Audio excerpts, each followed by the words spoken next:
Hello and welcome to the Heresy Lodge. I am your host, Dylan Cooper, the Constant Ghost over here. Gavin Franklin.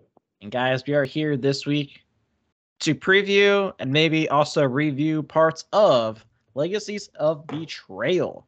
This is a very thick-ass book with what was it, 16 short stories? 18. 18 short stories. It's not even a big book. It's just got so many short stories that this is a really difficult one to break down and figure out how we're going to talk about it appropriately in a good amount of time. Yeah, because there's several books that are 10 pages, and Gavin and I were talking about this before.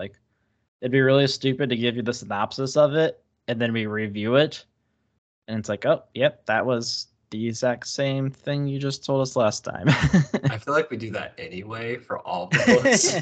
Yeah, but they're totally spoiler-free. Yeah, 100%. We don't spoil our books, but before we get too far into it, as always, hit us up on the Discord. It is pinned to the top on our Twitter at Heresy Lodge. We also have tips enabled if you feel like contributing to the podcast at all. If you just have any sort of criticism, whatever you want to give us, you can always email us as well at theheresylodge@gmail.com. You can tweet at us at Heresy Lodge, like I said before. If you're on YouTube, like, subscribe, comment. If you don't have us on the YouTube, go to the YouTube, like, subscribe. I don't give a shit if you comment. Those are our socials.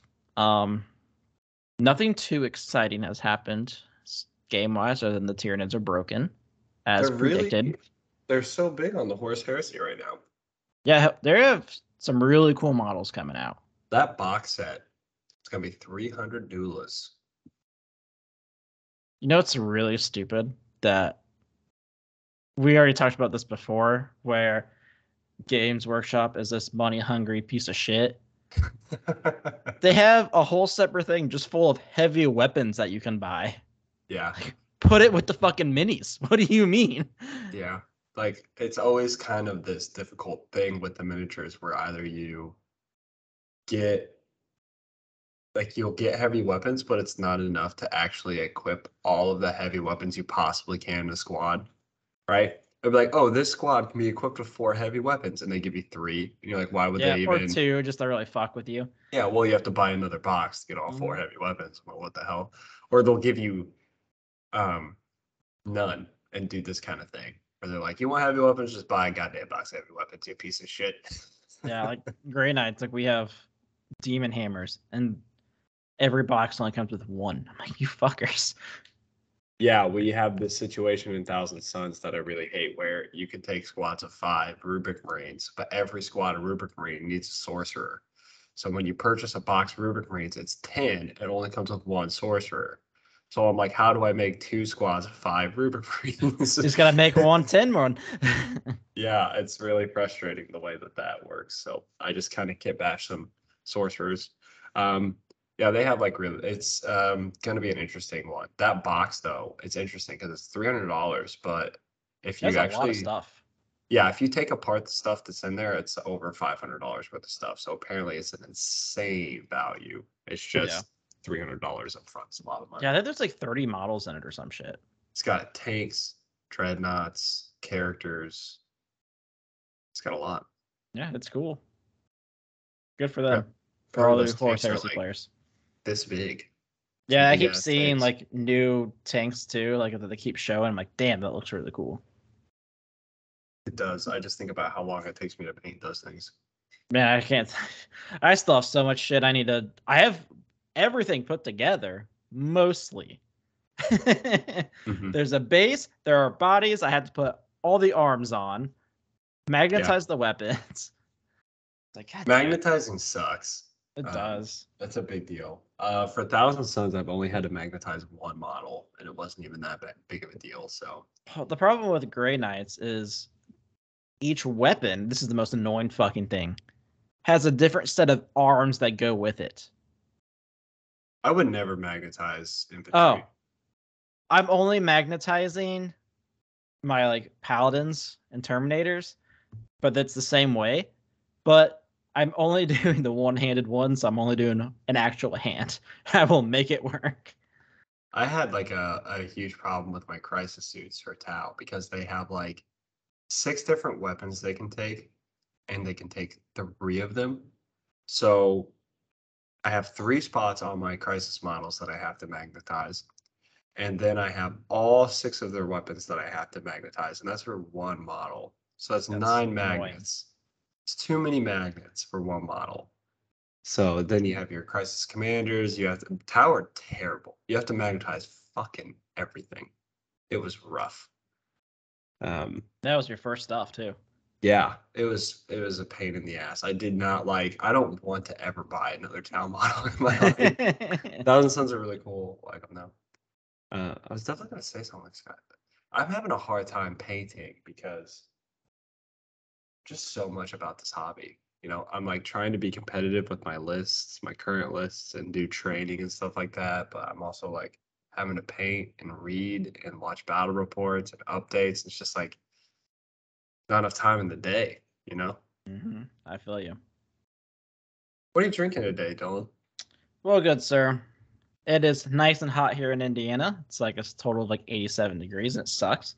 So I'm drinking a Samuel Adams Porch Rocker.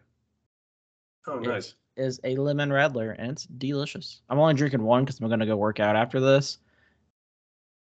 And I think I would die if I drank my normal 3. Yeah, that was really suck. I can't do it. I'm drinking a concoction of mine. So I took a trip to the reaches of northern Indiana last weekend to Amish country, and I got myself some peach cider. Yeah, I don't know why. I like stopping at Amish places and buying food, but I mixed that peach cider with some mead, some raspberry mead. It's a move. Look at you, just a fucking. I don't know what they're. I was gonna call you a cockologist, but I was like, I don't think that's it. Look at you cockologist. Yeah, I always knew that about you. Strangest way to call somebody gay. You cockologist, you. I kind of take that as a compliment. Oh, I am a scientist. Professional. I like it. So let's dive into this book. I think we're in a really weird spot in the heresy right now. Yeah, we have a bunch of these coming up. And the stories, it's like they had this big push with the Unremembered Empire, where they had a huge story move, and now they're like, okay, let's do things like Damnation of Pythos. Let's do all these short stories that don't have impact. They had the Vengeful Spirit, that was another big story move, and Scars. So all happened at once. They're like, let's slow things down. And I don't think we're going to get a lot of big story stuff for a couple books, which is fine. I do like short story books though. I do too, because I don't feel like anything drags on for too long. I don't get exhausted. Yeah. It's kind of like nice to like switch to something just completely different. Like, this is kind of cool.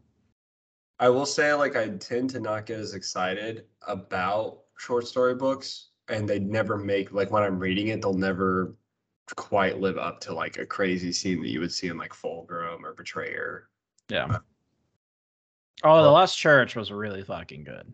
Yeah, The Last Church was really great.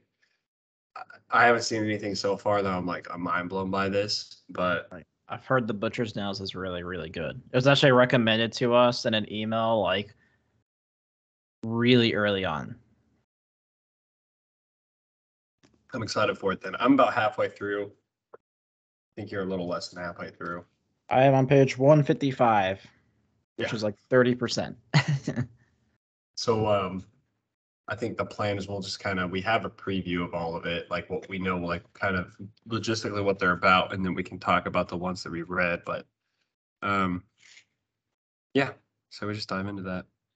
Yeah. So first one is what, Brothers of the Storm or something? Mm-hmm. Brotherhood of the Storm. So you talked about this kind of last week, that it was a prequel of the prequel short story for Scars, where the Alpha Legionnaires. So this is slightly different than what I was expecting. I thought it was going to be more focused on Shaban and Torgon, but it actually has some really cool stuff with Yasugi and his past on Chagoris as a kid. Thought that was really interesting. And also the logistician? Logician. Ilya. Yeah, Ilya. And kind of how she got into the White Scars. And her meeting Yasugi and fucking the Khan, even Horus. And it's like, oh, this is kind of cool. I don't know how I feel about these kind of books because we've seen, I think a big one. We saw a lot of prequels to Deliverance Lost. We saw 2 short stories. To Was it Deliverance only Lost. 2? Might have been 3. I think it was 3. Might have been 3. And then we have Scars now. There's 2 short stories to prequel Scars, and one of them came from the Primarch's book. And I really feel this is my opinion. I feel like they should have just included this in the book because it's really good. It's really well written. And I think it would have made me care more about some of the characters in Scars. Like I didn't really care that much about Shaban in Scars. But I think this story would have made me care more about him. Yeah, I think this is probably going to come down to one of those things where I guarantee you this came out before Scars did. And they're like, oh, yeah, we should throw that in somewhere. And just like threw it in Legacies of Betrayal, which is weird because it definitely should have came before Primarchs. Yeah.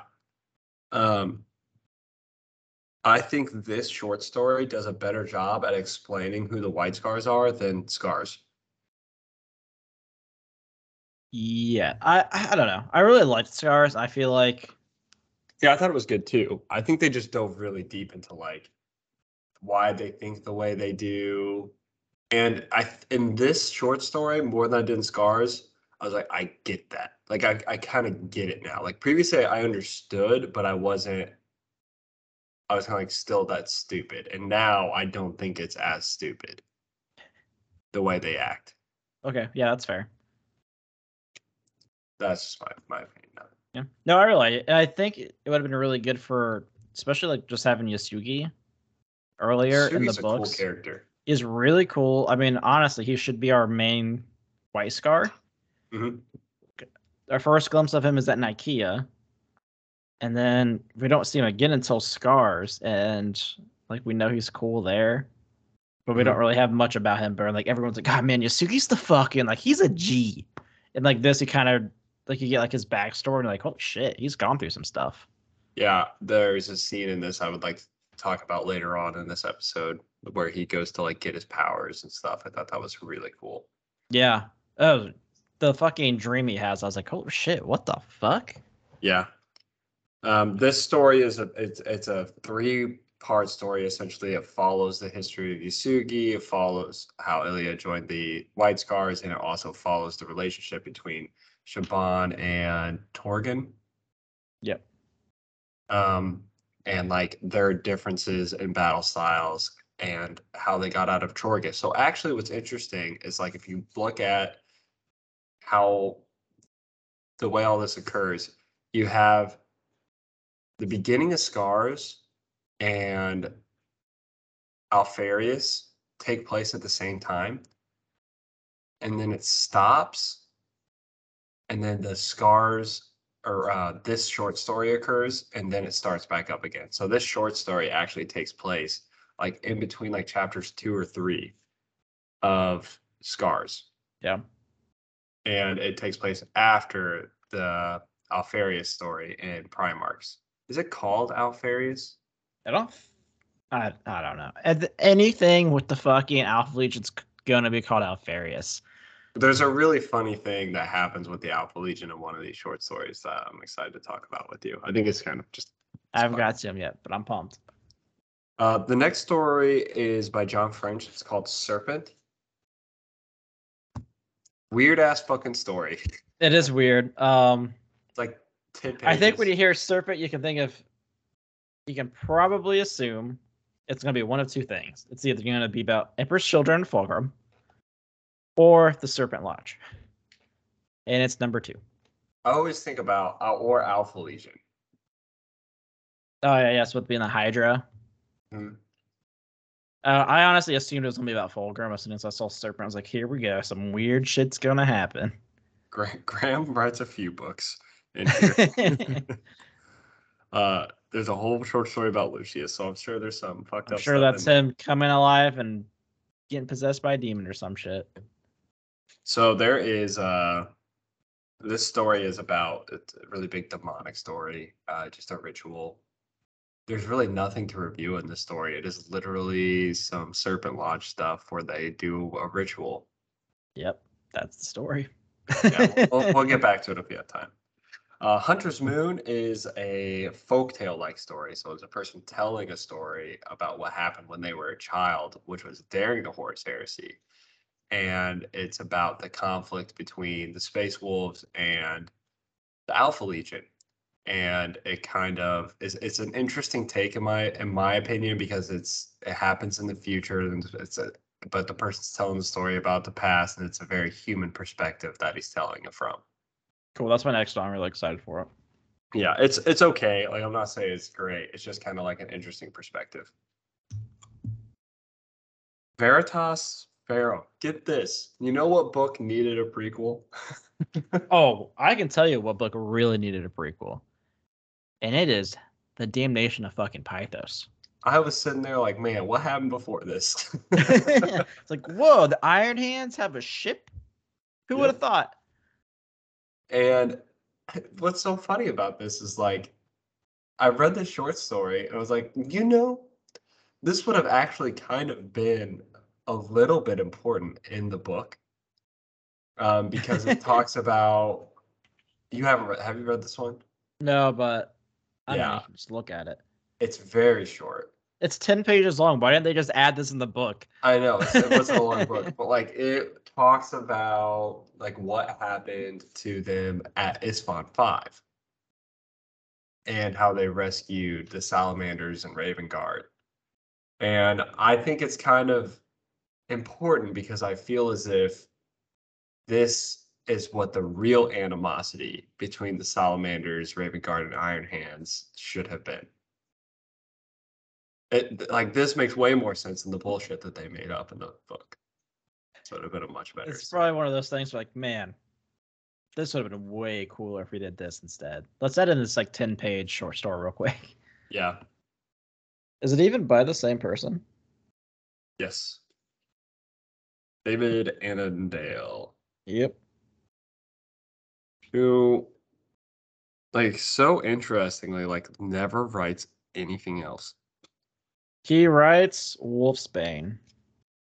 Is that a book? Yeah. Okay. Well, there we go. I'm pretty sure it's Wolfsbane, or maybe it's Ruinstorm. It might be Ruinstorm. We have story of Riven. When I saw this, I thought it was going to be like a prequel to the Vengeful Spirit. Because isn't that the guy's name? Is it Raven? House Divine? Oh yeah, that's Raven with a AE. Nah, so Riven, I had to look all these up because we haven't got to them. Is about our favorite legion, the Iron Hands. The best legion.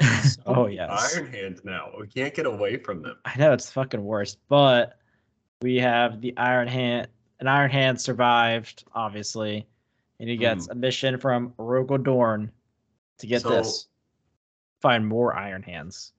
He did not survive. This guy's not from Isfahan. Interestingly, he is a Iron Hand from the. Doesn't mean the prison. Yeah. We have Outcast Dead returning.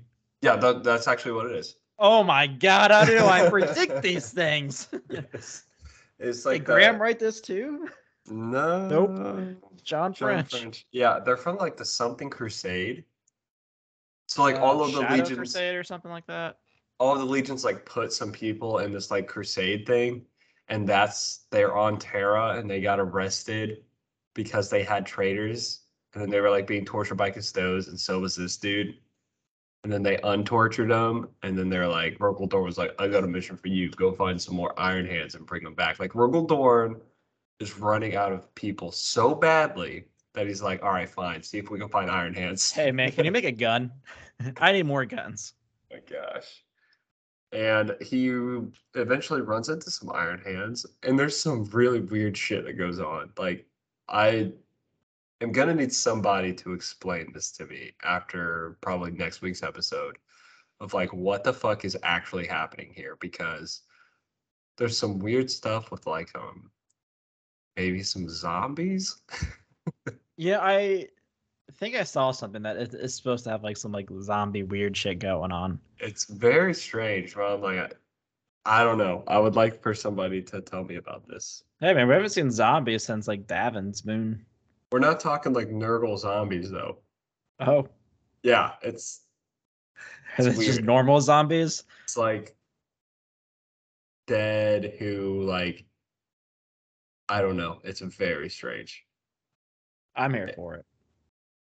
And then that's the extent of me so far. What's so interesting is this is 18 books, and the first 5 books is half the novel. So Yeah, there's a lot of really, 10-pagers. they put a lot up front, and then you sit there and have 13 books for 250 pages. Yeah. Yeah, I mean, Average. there are So several of these that are anywhere between 10 to like 40 pages. yeah. So Strike and Fade. You told me that's Salamanders. Yep. So salamanders are on Isfan 5, and they are trying to trap some Night Lords. Interesting. I feel like if I was a salamander, I would want to get as far away from the Night Lords as possible. Oh, 100%. So earlier in the Discord, and I ended up putting this on Twitter because I was curious. I was like, would you rather be a janitor of a Death Guard ship or a Night Lord ship? Mm. I think I would rather be on a Death Guard ship. There's 3 legions that I feel like would be really rough. Oh, 4. Yeah, the Death Guard, the Night Lords, the Emperor's Children, Well, at and the least the Word Emperor's Children one might be pleasurable. Sign me up. Actually, that's the one I prefer to Think be about, on. I mean, you're going to be cleaning up a lot of fluids, but you also might be given into that. I mean, you're going to be cleaning up carpets made of human flesh, apparently, from what we saw in Damnation of Pythos. Yeah, this is hot. I don't know about pleasurable. I wouldn't walk down the hallway and be like, oh, yes, finally I get to fulfill my lifelong dream. Man, I've always wanted to watch this Astartes orgy. Oh my God. I think the word bearers would be really hard too. It's to be like every time you open a door to clean it, you have, would you like to hear about our Lord and Savior, the 4 Lords of Chaos? Jesus Christ, somebody put me God back damn on the it. Death Guard ship. Just like slitting throats, like, oh, we'll be done in a minute.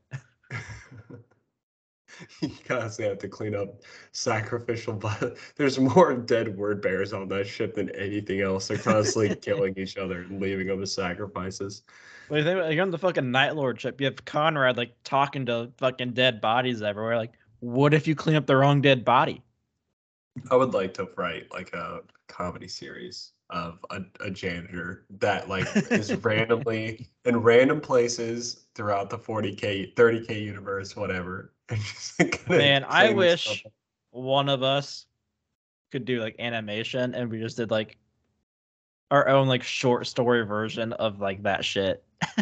janitor on an Emperor's Children ship. Look, $1 million idea. One of you have to be an animator. We won't pay you, but we'll be here together. We'll collect the $1 million. If we get to $1 million, we'll debate it. So Strike and Faye about salamanders and Night Lords. I'm gonna place a bet now. How I'm many gonna salamanders say die? all of them die. It's probably a very good bet. And if they don't die here, they will pop up somewhere else and die. Next one is Honor the Dead. So we are going back to Kauth. Because Kauth just will not fucking die. Cal didn't have enough short stories. We only had an entire book dedicated to short stories at Cal. And then we had like a short story about Cal before that book. Then we had Cal show up in Garo, and then we had an entire book about Cal. Man, not only is it Kauth, it's also involves a Titan. and people were running away.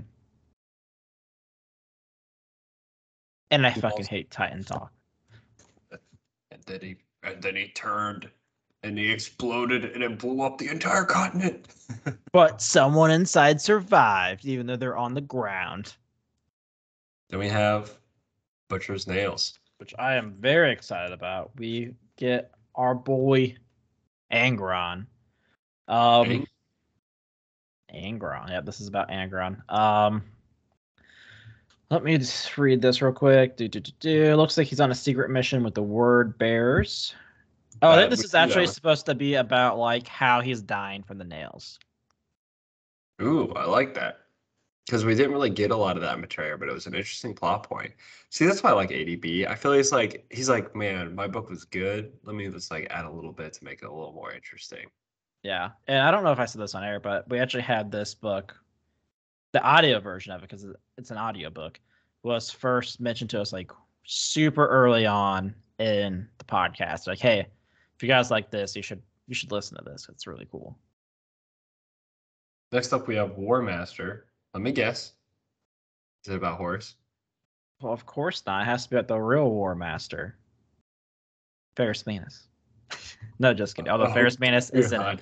No. Yeah, so we get some Horus, and let's see. It looks like we actually have several Primarchs in here, but it looks like War Master Horus appears to talk to himself as he ponders the invasion of the Imperium. I'm sure it's like several images of Primarchs that appear. Yeah, it's probably him just like, wouldn't it be great if old buddy Gilman was here? Nope. Probably not. Kind of sounds like an asshole. That's gonna be fun. I think we'll get like a lot of Primarch conversation. We have not had a good insight into Horus's mind, even in Vengeful Spirit. Like we never had anything from his perspective. He doesn't really talk about like his thoughts and feelings. I really need his feelings. Mr. War Master, sir, what are your feelings? How are you feeling today? Then we have a Graham McNeil. So it's either gonna be knocked out of the park, or dog shit, or very strange. One of those three. We have Cryptos. I wouldn't say dog shit. I don't think Graham's ever written dog shit, but Outcast Dead. Outcast Dead was very bad, but I don't think I have not read a Horus Heresy book and been like, that's the absolute dog shit. Yeah. Yeah, I mean, I agree. They're all good books, but relative to each other. Yes. So this one is about our favorites, Ironhand and Ravengard. Oh my god! Gotta bring back some more Shattered Legions. Why are they doing this to us? You know, I don't give a shit about. There's an entire book called The Shattered Legions. Why? So we can hear more about them. It's also a short story book. So I can't wait to have like 13 more short stories of the damn Shattered Legions where they just probably die. Oh my gosh. Yep, it looks like they're while away. Preparing to fight Horus on a doomed Forge World planet. I wonder if they kill him. I'm gonna go out on a limb and say I bet it's super close. Oh, it gets really close. They probably kill a person that looks like Horus but isn't Horus. And it's probably not even Little Horus. May even be Alfarius, but it's not Alfarius. Alfarius dies in this book. They all die though. They're all Alfarius. We're all Alfarius. Exactly. Who's Alfarius? You have Wolf's Claw. Ooh, this is by Chris Raitt. This is, let's see, Alpha Legion and Space Wolves. That's good because led by Bjorn. Here's the thing. There's an entire like Alpha Legion Space Wolves Dark Angel story that exists out there somewhere. And I don't know what it is. Well, it'll get hinted at in is it Vengeful Spirit? Yeah. Yeah. And like I thought the Space Wolves had fought the Alpha Legion outside of some planet system. They were in like a random place. Yeah. And now like I don't know. Space Wolves Alpha Legion story. I want to know more. Show me more. I like this. Yeah, First I of all. really want to see more of the fucking like Dark Angels at Caliban. Where are my fallen? Where are the fallen, dude? Yeah, I agree. That'd be cool. Thief of Revelations. Another Graham McNeil story. He shows up 3 times in this book. It's pretty impressive. And this one follows 1,000 Suns. Thank God. It's been a while. I Yeah. love myself some Thousand Suns stories. It's about Armin and Magnus cast their psychic sight over the galaxy, seeking any clue as to what the future might hold. Yes, that sounds awesome. I I'm agree. super pumped. I've missed some Thousand Suns action because we haven't had it in fucking forever. I miss Armin. Yeah, he's fucking cool. Yeah. Heck, I even missed the remembrancers that were with them. Like, we know they're alive. Where are they at? Lemuel. Yeah. Where's my skinny boy now?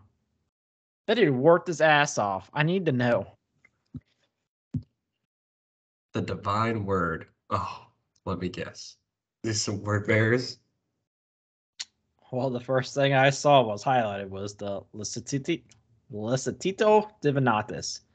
It looks. Ooh, this is interesting. It looks like some religious zealots fight with alongside the Raven Guard. Weird. Yeah, that sounds interesting. Scav Thorpe, I mean, he was the Raven Guard writer, so that makes sense. That does make sense now looking at that. All right, now we're back to there's 3 stories so far I'm very excited for, and this is one of them. Yes. Lucius, the eternal blade. So without even looking at it, I hope this is about how he is in 40K. I hope it's about Lucius. Holy shit, that'd be crazy. Turns out there's another Lucius. Graham's just looking for an excuse to write an orgy into the book. Yeah. Because last time we saw Lucius, he died. Yeah. To Shackles Quinn. Oh, this sounds interesting. He finds his way into the domain of a similarly legendary swordsman, Sankat of the Thousand Suns. But which of these infamous warriors carries the greater favor amongst their new masters? So yeah, sounds like we are going to get Lucius the Eternal. I wonder if this becomes like his first like takeover. That would be cool. That would be cool to actually see instead of him just being brought back to life. Most OP ability. Yeah, I don't know like how that works. So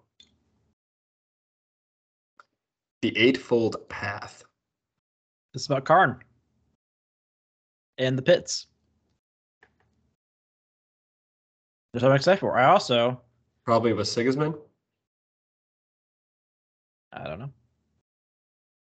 Maybe. I'm pretty sure that's what it's about. Okay. I would like to read that story.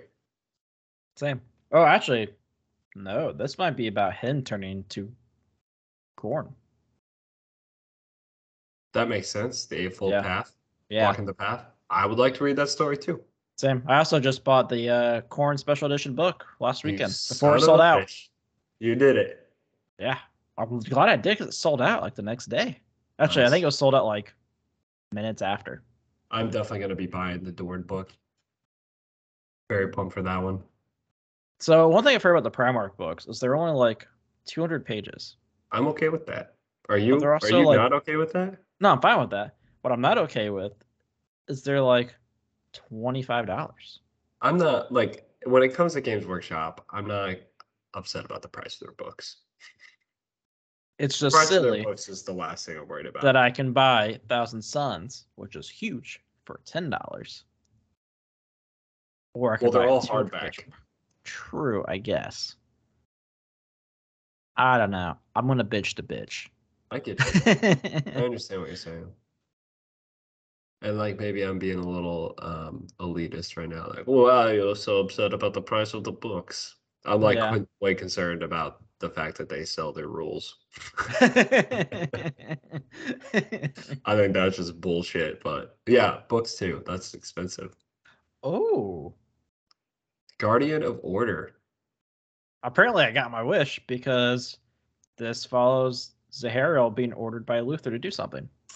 It's about damn time. For I swear to fucking God, if Zahariel gets randomly beheaded in this short story, I will burn everything Dark Angels I can find.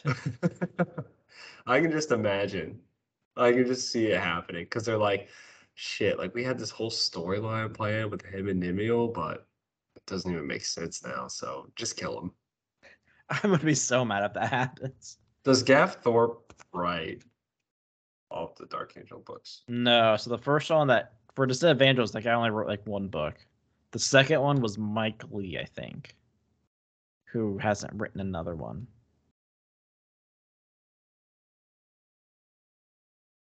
Interesting. So it's really been passed around quite a few times. Mm-hmm. Heart of the Conqueror. So this follows World Eaters again, but this one follows the Navigator. Wait, do you mean the... Is it the Navigator or the Captain? Not the Captain, Navigator. Nisha Andrasta. Interesting, because the Captain's like a very important character, I feel like, as far as humans go. It looks like this chick was around when they were still the Warhounds. Interesting. Mhm. It's not a super long one, so maybe it'll just be a few things. This one is a long one, though. It's almost 50 pages. Censor by Nick Kine. Man, what the fuck? Guess what it's about? Actually, you should know from the name. Yeah, in my mind, I'm thinking it's about... What's his name? It's the guy from... It's the guy from... I know. I think I know who you're talking about. And his it name is the starts guy. with it starts with an A. Oh no. Well, first name does, yes. That's what I was trying to say. Yeah, I'm sure you know his first name. Oh my gosh, what's his name? Theo. Yes, it is Theo. Theo. All right. Yeah. It's also about the Underground War. So is he actually on South still? I don't know. I guess I didn't get that. I didn't get that at all from what was the fucking book name? Unremembered Empire, fucking No. No Fear. No Fear. I did not get that from No Fear, but apparently he's still on Calf. Apparently. Just fine. And then the Lone Wolf. This one is up Bjorn. So we get two Bjorn. There's a lot of really... The back half of this is like awesome. Yeah, some really Armin, cool characters Karn, and stories. Bjorn, Theo. I'm very excited for this. Zahariel. Sweet.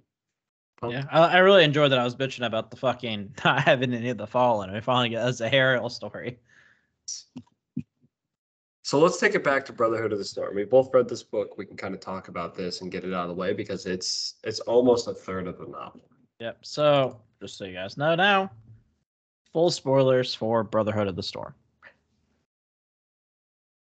The Khan dies. Oh fuck! Not only does he die, but so does Yasuki. That's more important. And now we are owned by Shaban. So this story has, like we said, 3 parts. And the story about Shaban and Torgun. Torgan? I don't know. Torgun. It just talks about how they're on Shagoris trying to take out the remaining orcs. And they've been tasked as how they meet to do a joint takeover of the orc stronghold. And it talks about the conflicts that they have between Torgun and his company being Terranborn, and Shaban and his company being from... What the hell is their planet's name? Chondix? Chondix, yeah. I mixed Chagoris. Or maybe it's Chagoris, and then Chondix is the plant they're on. Yeah, those are confusing to me. Yeah, I did the same shit over and over again. So like, it's very weird because Torgun has like this weird obsessive hard-on for the Sons of Horus. Yes. And like it shows in this book too, because he like talks about like, Oh, this is kind of. I once was with the Sons of Horus or Little Wolves, and that's how they did it. Yeah, it's like this is how they do this. This is how they do this. And I'm like, if I was Shaban, I'm like, I don't give a fuck. It's like, is my daddy Horus? No. My daddy ain't Horus. Your daddy ain't Horus. We don't know where our daddy is right now because he does his own thing. Yeah. And so there's a lot of conflict. Shaban like is fully up. He's wanting to push really fast ahead in order to potentially meet the Khan in combat. And Torgan's like, why does that even matter? Let's make sure that we approach cautiously from a defensible position. And it creates a lot of like tension that it gets handled well. Like they're adults at the end of the day. They talk out their problems. Yeah, it's But very like, interesting because they're fighting orcs, and he's Shaban like pushed like really far up, and Targan's like, stop, and then he yeah, didn't stop, and then they like got surrounded at one point, and Torgon comes and saves the day, and he's like, you should have stopped. yeah. I have a weird. So this is what I'm saying. Well, if I read this in Scars, I would have been like, Siobhan, you're an idiot. The Scars are really bad at tactics. Yeah. But I just, I kind of understand them better because the conversation in this book. So Siobhan has a conversation with Torgan. Torgan's like, why does it matter to you so much that you want to see the Khan fight? He's like, Siobhan's like, we've been made into warriors and we have nothing's there for us once the war is over. It's like all our entire life is just a war. So we're gonna execute it to extremes because that's what we do. And we do that to prove ourselves. And we do that. And I'm going to go see the con because it's seeing what we do in perfection. Like Yeah. I And don't honestly, have I mean, that's their fun. That's their fucking hobby at this point. yeah, like it very much so is like they're okay with some of them dying. Like they're okay with that because that's how they want to execute war. Yeah. And it's It's very honorable weird. for them. Yeah. You think of it and you're like, okay, that doesn't make any sense from a war winning perspective. But they knew they were going to win a war. Like they didn't go to Chondix be like, oh, I wonder if the orcs are going to beat us. Like, no, they knew. So they just kind of make a sport of it. Like you're saying, like, it is their hobby. Um, I think that's very interesting, the way that they talk about that. And in this short story, there's a lot of situations where like somebody will need to meet a white scar but they just won't show up forever. Like they don't have like they're not accustomed to being on somebody's time, being on somebody's clock. They have this concept of not having a center, which means like if you have a center in your empire, it can be attacked. Where they have this thing like the Khan is the center. They're constantly moving. They have no weak spot essentially, and it's interesting. I like it a lot. Yeah. He also asked tour guys, like, have you even ever seen the Khan fight? Because like, that's why he wants to see it again because he was like so mesmerized the first time. And Chaban's like, or Torgan's like, nah. He's like, oh, dude, you're fucking missing out on some good shit. It's interesting because like who is the better commander? Definitely Torgon. Like you can't deny it. If they put them up against each other in a war, Torgon's going to win that. But it doesn't matter to the White Scars. Nah. They're really interesting legion. That's why Really they're my interesting. favorite loyalist. Yeah, they're just so unique. I feel like compared to a lot of the other ones. We have the story with Ilya, and I like this story a lot. Yeah. So Ilya, as we remember, she is the human logician. Logis, logician. It's a word. Anyway, this is during Olinar just ended, and she originally told that she's going to go to the White Scars, and then she just ended up like decided for herself that that's exactly what she was going to do.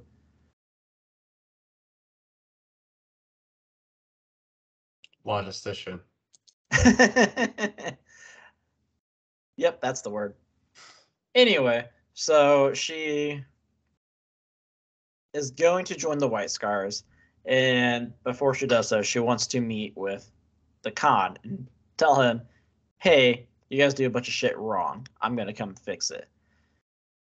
essentially the administration has had a really difficult time with the White Scars because they'll go off and they'll go to war without really telling anybody where they're going or what they're doing, and they'll go really far off without securing different things. So they can't support them with supply lines, they can't support them with men, they can't support them with resources, all these things that are required for warfare.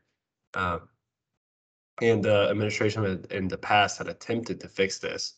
So she's the next thing going in, and I think the anticipation here is she goes in, and she's gonna meet with the Khan because no one before her has met with the Khan. She feels like if she could plead her case to the Khan, then it will be solved. Yeah, I mean, if you think about it, like how many, like, you get a fucking stack of letters. How often do you actually read those? Because I can tell you how often I care about the shit that comes in my mailbox or my email. I barely ever check that shit. So I can't imagine leading a fucking war fleet and be like, administrator sent me something. I ain't fucking reading that. Yeah, and it talks about that in this book, in the story too. That I really like that scene. Yeah, and she meets Yasuki, who sets it all up, and Yasuki's the first Space Marine she's interacted with before, right? I don't know, but I do know that like you get this sense from the White Scars, like he shows up super late. She has to find him. She has to climb up a mountain to get to him, and she's like, And it's like trying to hang out with Doug. yeah. Everyone has that super elusive friend who you're like, you're friends with, but you're like, there's like a 1 in a million chance that I'll see him. Yeah, we could be in the same city at the same place, same time, and it's like, God, I might see him here. I don't know. Yeah. But he kind of explains to her a little bit of their culture and all that stuff, and then he grants her an audience with the Khan. And this, I think, was my favorite part of this. The Yasuki story is probably more interesting, but this is a really good part. Yeah, she gets escorted through the ship. She sits down. She sees the Khan, and she basically fucking shits her pants.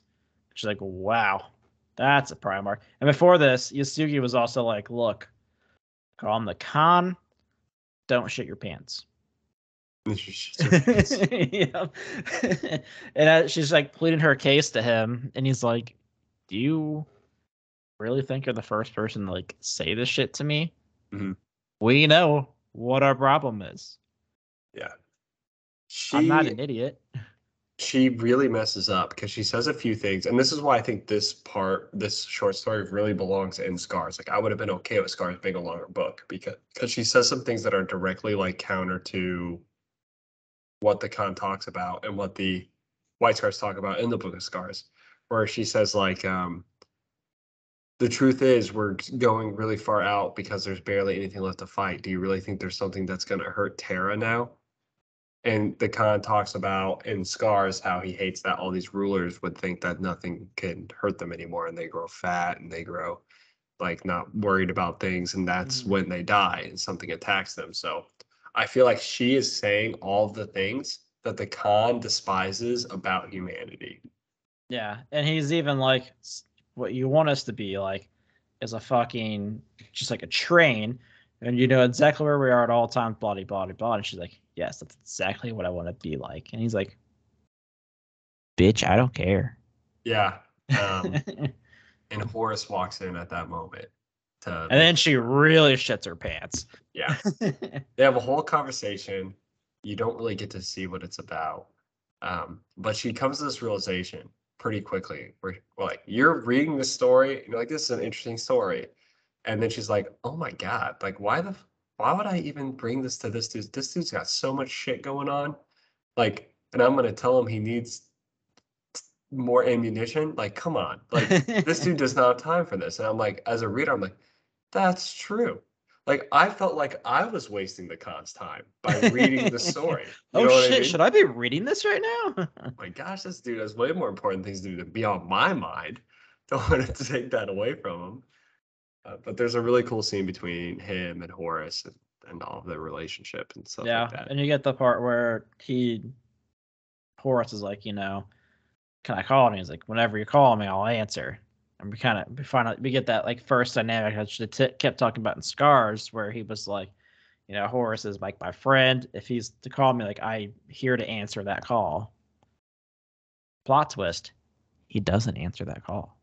I thought this conversation was a little strange because we see the Khan. This is right after Olenor, and we see the Khan get sent out to Chondax, and Horus says that, right? He's like, I need you to go out to Chondax, and also I hope like you're there when I call upon you. It kind of seems like Horus is already like laying the foundations, but we know at this point in time, like Horus did not in any way, shape, or form want to betray the Imperium like at all. Like it literally was not until he died and was sent to Davin that he even had an inkling of betrayal. Yeah. So it was very strange, and I don't know like what he meant by that, or like what the deal was. Maybe he was just exhausted of the politics. Yeah, because I mean, if you want non-politics to like hang out with, Khan's your man. He was probably a good ass time. Horus talks about that. He's like, man, I wish you would hang out more often because you are really simple. And like, Fulgrim keeps trying to shove things up my ass.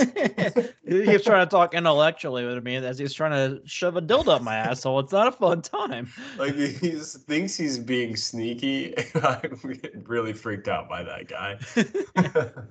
He doesn't even carry a sword anymore, man. It's fucking weird. Portarabo's crying in the corner constantly, and don't get me started with Lorgar. he sends me just keeps building pamphlets. fucking walls around my ship. He's sending pamphlets of human skin with religious text on them to me every week in the mail. It's super annoying. He just keeps saying, "I love Dad." It's weird. And you're just chilling out, man. Like, can we just hang out a little bit more? Maybe go kill some orcs. I don't know. Khan's like, no, you're great, but I got to get out of here. This is already too much interaction for me for a day. Yeah, really interesting story. But obviously, after all of this, the Khan agrees to let her stay because she's in the book Scars. There was a moment in this book, though, they walk out. So Yasuki walks out with the Khan and with Horus. And she was like, I'm alone in the middle of the ship. I'm like, how fucking hilarious would it be if that's how she ended up with the Scars? Like she just found it. She couldn't find her way out of the ship, and then they took off. And she's like, well, yes, I'm here. I guess I'm in charge now. Yeah, that would have been, I think that would have been a much better ending because Yasuki does come back in. It's like he's agreed to it. It would have been like way funnier if like a week later she's sitting in the command bridge and the Khan's like, oh shit, you're still here? What are you doing here? You fucking left and I couldn't get out. I've been looking for an exit hatch for a week.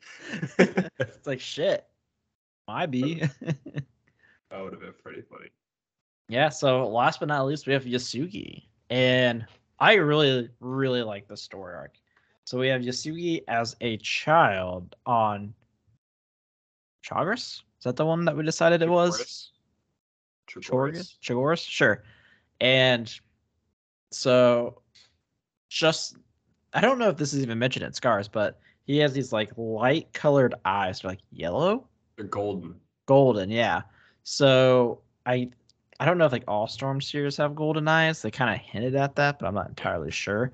Probably. But he is sent to this cave, like on top of a mountain, as like a 12-year-old boy to find his power. And for the planet, if they are a Storm Seer, they are part of what's it called? The Artaya something. I don't know. I don't know, but they're like a group. Yeah, but they can't be warriors. Yeah. Which is what he wants to be. And he gets up there, he has like 4 escorts out at the bottom of the mountain, and he falls asleep. And I gotta say before this though, like they do such a great job describing Chagoris and the climb, and like right before he falls asleep, it's nothing but plains, and he sees all these fires for miles and miles apart from. That was such a cool scene. Yeah, it's really cool. It like makes you think of like Mongolia at the time. Yeah. So I'm sure that's exactly what it was like. But he falls asleep and he starts dreaming. And in this dream, He gets given this cup with a liquid in it. But there are 4 things that give him this cup. We have a snake-looking creature, bird-looking motherfucker. Was it a bull? Yep. And what was the last one? It's just like a zombie looking thing. Yeah, this zombie. So we have the 4 chaos gods. Yeah. I think trying this to is the tempt him. first time we've seen like the 4 chaos gods really Represented. together being represented. Yeah. Yeah, and it makes me very curious, like what they were trying to do, because surely he wouldn't be the only person on Chagoris that they would do that to. So this is what was happening. This is what was being represented. So he is a psyker. And essentially the chaos gods were offering him power through this cup. And the emperor shows up. Yes, this big golden light. Before they knew the emperor existed. Yep. And basically what was happening is Yasuki realized like the emperor didn't want him to drink, and these beings wanted him to drink. Yeah. So what does he do? He takes a sip and puts it down. Yeah, like he takes a sip of it and he has this overwhelming desire to drink more. And the being's like, no, drink it all. And he's like, no, I'll just have a little bit. Yeah, because he didn't want to be rude. It was super interesting because I think that analogy that's used is really good in explaining psychers. Because he, at the end of the day, like he talked about how he disappointed both the creatures and the being for taking a sip but not drinking at all. So like the emperor doesn't like psychers. Like I don't think he's like on board with the idea, if that makes sense. As he's the most powerful psyker in existence. Yeah, but his also, best friend is the second most powerful psyker in existence. This also, though, what's important about this is it talked about how the emperor was like similar to them. I think this kind of lays the foundation or hints at the fact that the emperor may be like not human. Like he's one of them, but the antithesis of them, essentially. Well, it also talks about how like it seemed like there was like a familiarity between them all when the Emperor showed up, which I just kind of assumed it was because of the previous deal that the Emperor had made. Yes, but I think the Emperor, in the way that the Chaos Gods react, like he is a part of that pantheon in my mind. Like he is the opposite of them. Yeah. But you have psychers out there that will like drink the whole thing. They become super powerful, super chaotic and evil, and they follow the chaos gods to the limb. And you have psychers that don't drink anything from the cup, and they're not psychers. They don't get the gift. And he's just like, I will just have a little bit.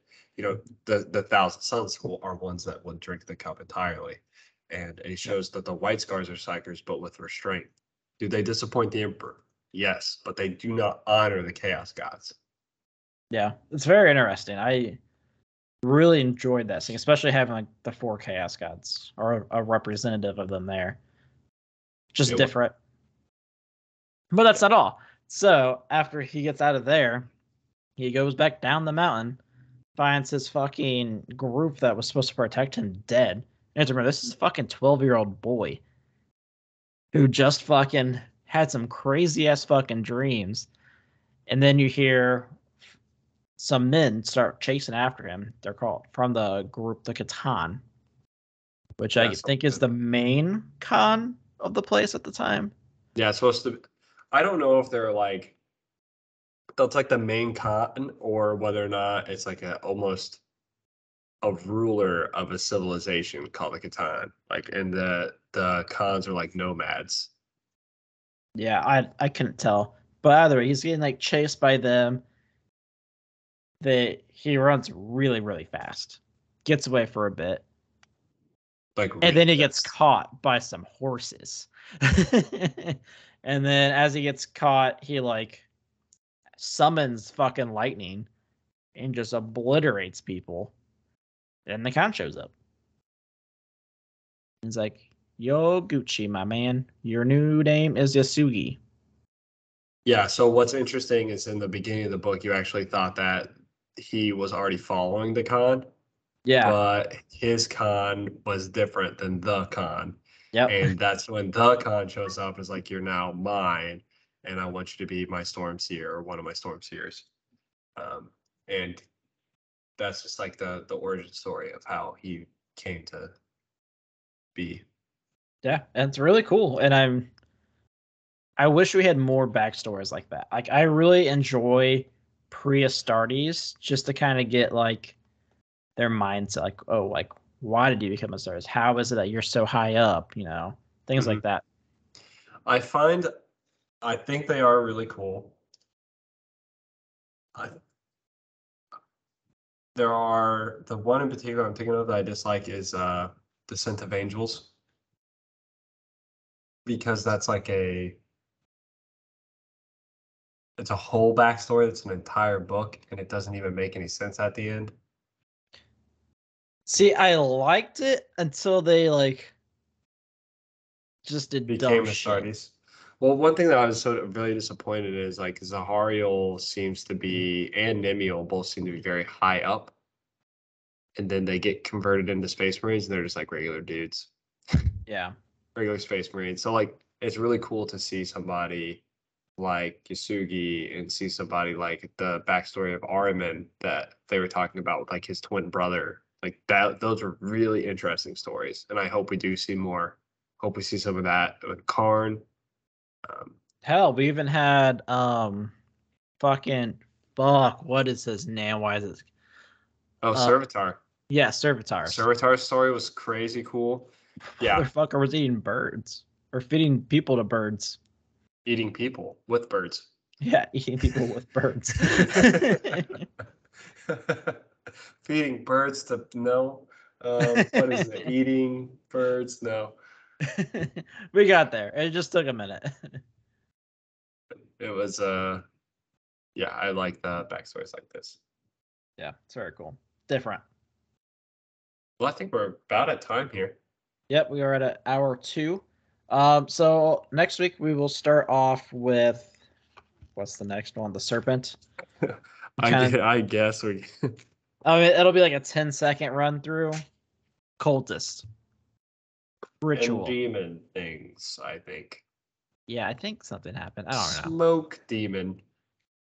Yes. But yeah, we'll be back next week to start more of the reviews. This will be, we will have 2 more reviews after this, and then we will have a special episode.